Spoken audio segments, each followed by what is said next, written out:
2026 தமிழக சட்டமன்ற தேர்தல். ஒரு பக்கம் பாரம்பரிய கட்சிகள், இன்னொரு பக்கம் நடிகர் விஜயின் தமிழக வெற்றிக் கழகம். 234 தொகுதிகளிலும் தனித்து போட்டியிட ஆட்கள் இருக்கிறார்களா? விஜயின் அரசியல் வருகை ஒரு புதிய அலையை உருவாக்கியுள்ளது. ஆனால் அந்த அலை ஓட்டாக மாறுவதற்கு தேவையான கட்டமைப்பு இருக்கிறதா?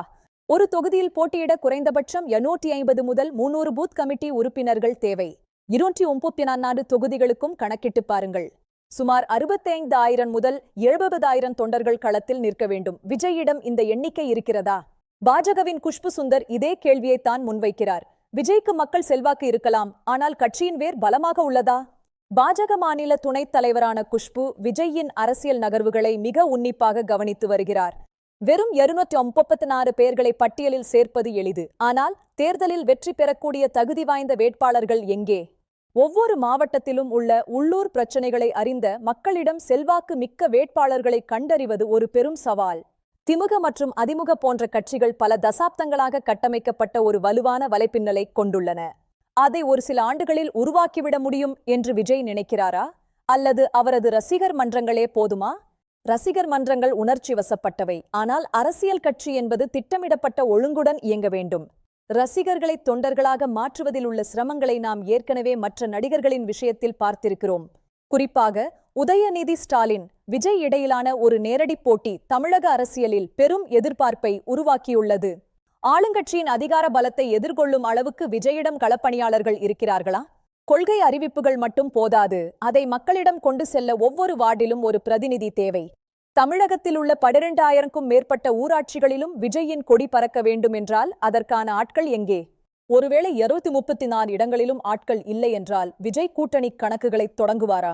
கூட்டணி என்று வந்துவிட்டால் விஜயின் இலக்கான 234 என்பது 100 அல்லது 150 ஆக குறையலாம். அது ஒரு பாதுகாப்பு யுக்தியாக இருக்கலாம். தேர்தல் செலவு என்பது மலைக்க வைக்கும் ஒன்று. 234 தொகுதிகளிலும் நிதி பலம் மிக்க வேட்பாளர்களை பிடிப்பது சாத்தியமா? விளம்பரங்களுக்கு மட்டும் பணம் போதாது. பூத் ஏஜென்ட்கள் முதல் பிரசார வாகனங்கள் வரை பெரும் நிதி தேவை. விஜயின் பலம் சமூக ஊடகங்கள்தான். ஆனால் வாக்காளர்கள் இன்னும் பாரம்பரிய ஊடகங்களையும் நேரடி சந்திப்புகளையும் நம்புகிறார்கள்.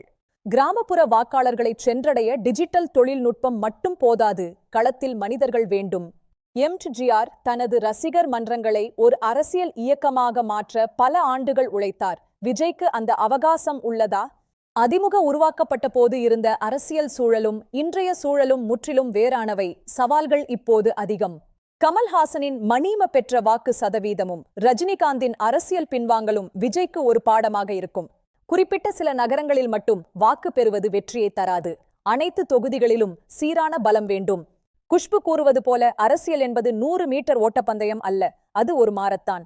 பொறுமை மிக அவசியம். தேர்தல் நெருங்கும் போது விஜயின் படை பலம் என்ன என்பது தெளிவாகிவிடும். அதுவரை யூகங்கள்தான். விஜயின் பெரும் நம்பிக்கை பெண்கள் மற்றும் இளைஞர்கள். இவர்கள் மட்டும் நினைத்தால் நிலைமை மாறுமா? வாக்குச்சாவடியில் அவர்களின் முடிவுதான் விஜயின் அரசியல் எதிர்காலத்தை தீர்மானிக்கும். கடைசி நிமிடத்தில் ஆட்களை சேர்ப்பது கட்சியின் நிலைத்தன்மைக்கு கேடாக முடியும். தரம்தான் முக்கியம். நம்பகமான மற்றும் விசுவாசமான தொண்டர்களை உருவாக்குவதே விஜயின் முதல் வேலையாக இருக்க வேண்டும். 2026 நாம் காணப்போவது ஒரு சாதாரண தேர்தல் அல்ல, அது ஒரு வரலாற்று யுத்தம். விஜயின் இடம் அதில் எங்கே? தமிழக அரசியல் எப்போதும் ஆச்சரியங்களுக்கு பெயர் பெற்றது. இந்த முறையும் அது தொடருமா? ஆட்கள் இருக்கிறார்களா என்பது கேள்வியல்ல, அவர்கள் களத்தில் எப்படி செயல்படுகிறார்கள் என்பதே முக்கியம். புதிய மாற்றத்தை நோக்கி தமிழகம் பயணிக்கிறதா என்பதை காலம் நமக்கு சொல்லும். நன்றி. இந்த அரசியல் பகுப்பாய்வு உங்களுக்கு பிடித்திருந்தால் பகிருங்கள். மீண்டும் சந்திப்போம்.